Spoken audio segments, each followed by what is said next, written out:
आखिरकार वो पहला आंकड़ा किस राज्य का है? ये जायंट स्क्रीन आप देख रहे हैं और इस जायंट स्क्रीन पर केरल राज्य जिसका आंकड़ा सबसे पहले हम आपको दिखाएंगे और केरल का आंकड़ा आपको दिखाने के लिए अब हम सीधे आपको लेकर चलेंगे उस डेटा यूनिवर्स में जहां से आपको पता चलेगा कि केरल दक्षिण का वो राज्य जहां से एक बार फिर से किस्मत आजमा रहे हैं खुद इंडिया गठबंधन के सबसे बड़े चेहरों में शुमार राहुल गांधी वायनाड सीट से उम्मीदवार हैं। 2019 की अगर बात की जाए तो यही केरल था जहां पर कांग्रेस को बंपर जीत मिली थी और इस बार एग्जिट पोल का आंकड़ा केरल को लेकर क्या कह रहा है ये देखिए। वोट प्रतिशत सामने निकल कर आया है। यूडीएफ 42%, एलडीएफ 33%, एनडीए के खाते में 23%, अन्य के खाते में 2% वोट शेयर जाता हुआ। और ये महत्वपूर्ण इसलिए हो जाता है क्योंकि 2019 के मुकाबले देखिए किस तरीके से ये कांग्रेस नीत गठबंधन जो है यूनाइटेड डेमोक्रेटिक फ्रंट वो घट रहा है यहां पर वोट प्रतिशत के मामले में। और ऐसे में अगर ये सीटों के लिहाज से तब्दील होगा तो फिर आंकड़ा क्या है ये लीजिए।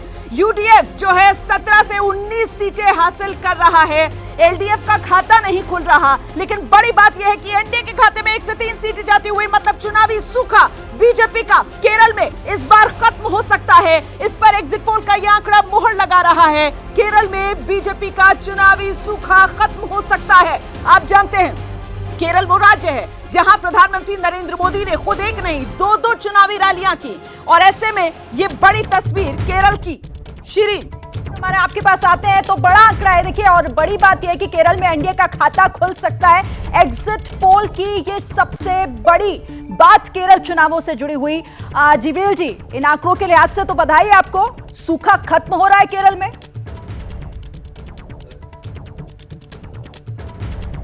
जीवीएल जी।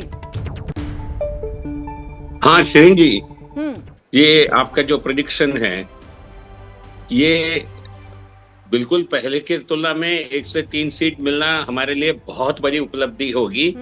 उससे ज्यादा मेरा जो दृष्टि आपकी वोट अनुमान की है, वोट अनुमान में भाजपा के लिए या एनडीए के लिए आपने 23% वोट आपने प्रोजेक्ट किया है, जो मैं मानता हूं भारतीय जनता पार्टी के लिए ये हमारी जो दक्षिण को लेकर जो हमारा लक्ष्य था, तो अगला पड़ाव हमारे लिए ये एक तरह से देखा जाए तो ये हम इसको एक आगे की रणनीति के लिए दक्षिण को भी एक बार भारतीय जनता पार्टी के लिए एक गढ़ के रूप में साधने के लिए एक बड़े प्रयास के रूप में हमने इसको लिया था। तो इसलिए उस प्रयास में हम बहुत सफल होते नजर आ रहे हैं और जो एलडीएफ के लिए आपने सुपड़ा साफ दिखाया, हाँ। ये मैं मानता हूं ये बहुत बड़ी खबर है। मतलब ये एक राज्य था। चलिए आप इसे एक बड़ी उपलब्धि कह रहे हैं। अब मैं अतुल जी से इस पर जवाब ले लेती हूँ। अतुल जी आप कहते थे चुनौती है, साउथ की तरफ तो बीजेपी को देखना भी नहीं चाहिए, लेकिन देखिए खाता भी खुल रहा है और बड़ी उपलब्धि के तौर पर इसे वो मान भी रहे हैं।